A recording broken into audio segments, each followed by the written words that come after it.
Grab your red loop band, bringing it around your outer thighs and your stability ball. We're going to begin a squat series, 2-to-1 squats. Watch me first. I'm going to inhale, prepare. You have to negotiate, figure out where the ball feels best behind your back. I tend to put it kind of in my mid-back, a little closer to the lower back. I'm going to brace my abs. I'm going to keep a soft bend in my knees. Legs are hip distance apart, perfectly parallel. And really check your feet. Make sure you're not turning your feet out, because a lot of times people go, oh, I can't do squats because it bothers my knees. Well, that's often because you're turning your feet out.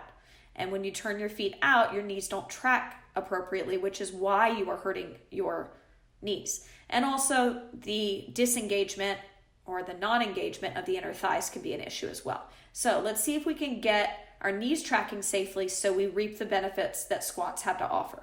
Inhale, prepare. Exhale, let the inner thighs pull you back, shifting over to the dominant, stronger leg, kicking the other heel to the butt. The thighs can be together if you have no knee or back issues, hip distance apart if you do have knee or back issues. Arms, hands can stay on the hips, or you can bring the arms all the way up to shoulder flexion. At the bottom, we hold for a breath. We rise up on one leg, bringing the shin of our lifted leg down at the top. Let's try it together. Inhale, prepare.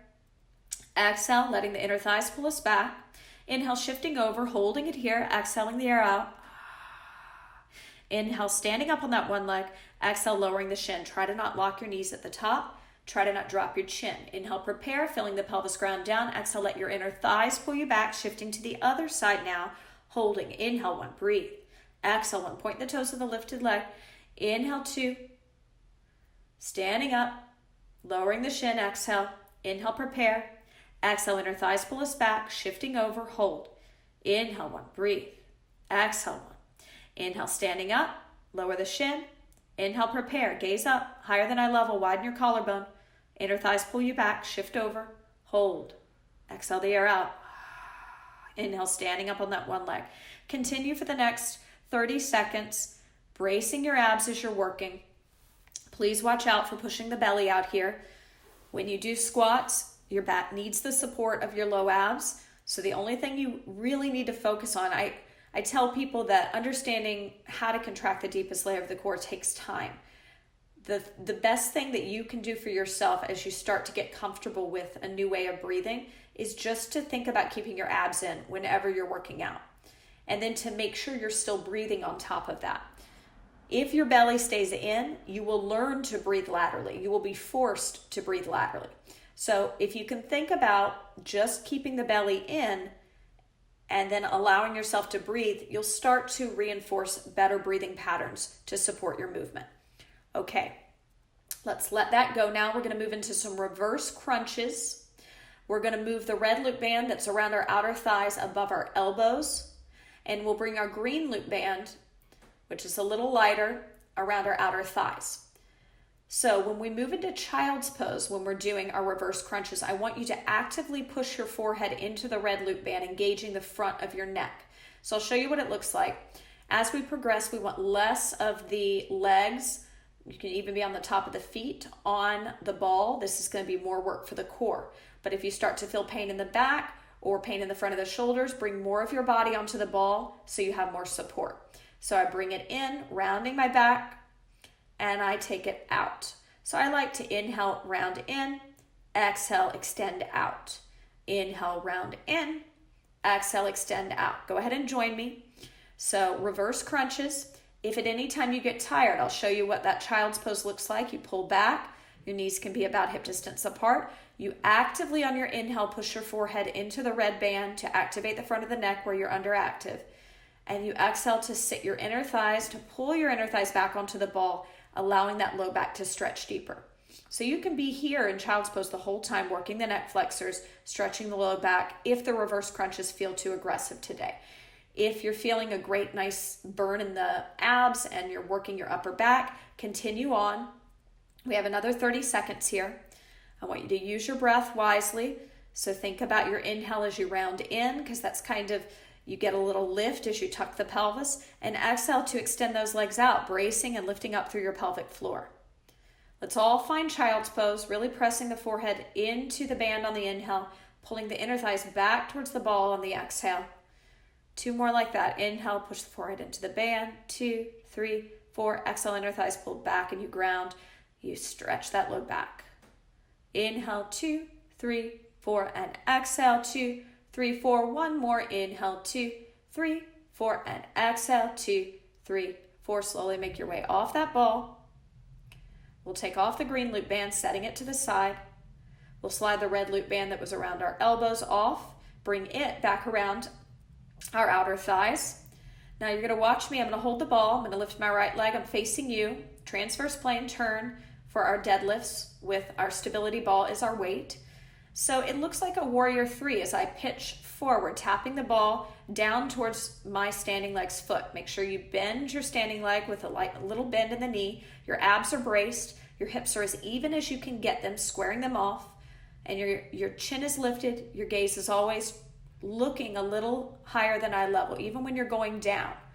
Okay, let's try it together. Right leg up, ball overhead, quarter turn to balance. Find the balance first, then moving into the deadlift. You'll take it down, 2, 3, 4, 5, lift it up. And maybe that tempo's a little slow, or maybe it's a little fast. Just avoid going up and down really quick, because that's horrible for the back, and it's also using momentum and not strength. So slow and steady wins the race. Let's do one more set. Quarter turn, find the balance. Brace your abs. Make sure you exhale as you lower. And you inhale, feeling your pelvis pull towards the floor as you lift. Exhale, inner thighs pull you back. Inhale, pelvis grounds down as you come up. One more. Exhale, inner thighs pull you back. Inhale, pelvis grounds down as you come up. Okay, let's take it to the other side. Left leg up. So imagine that left leg is at 12 o'clock. You're going to turn and put it down at 9 o'clock and pick your right leg up immediately. This is all about balance for injury prevention. And then we'll move into those deadlifts to build up your butt muscles. So take it down, 2, 3, 4. Inhale, pelvis grounds down as you come up. 2, 3, 4. Keep that going. Make sure you're pointing the toes with a lifted leg.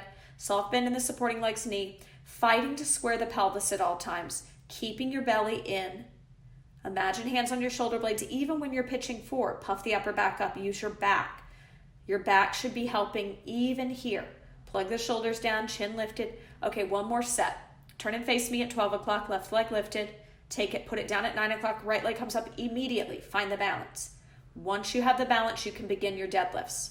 Taking your time, giving me 3 full deadlifts at a slow tempo, using the strength of your core to support your movement. Once you've completed those 3 deadlifts, you can then set the stability ball to the side.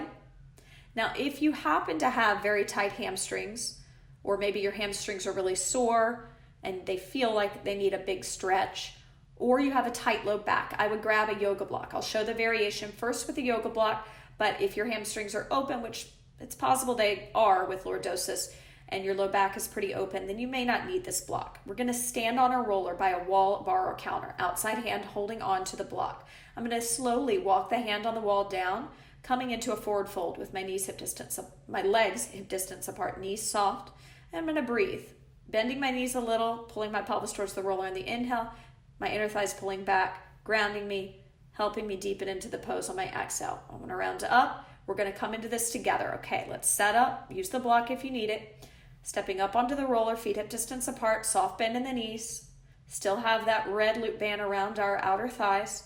Walking down the wall very slowly, abs engaged, exhaling.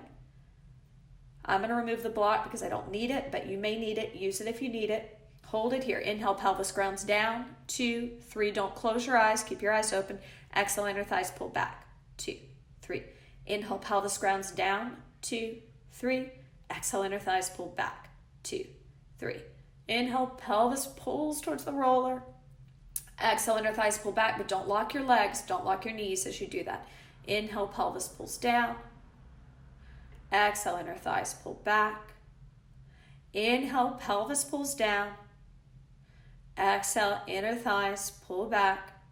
Inhale, bring your inside hand to the wall. Outside hand to the hip. Tuck the booty under like a scared puppy. Soften your knees. Pull the belly in towards the spine, rounding up slowly for 5, 4, 3, 2, 1. Let the blood settle. Roll your shoulders back. Find your balance. Slowly stepping off of the roller. Setting that roller to the side. Great job.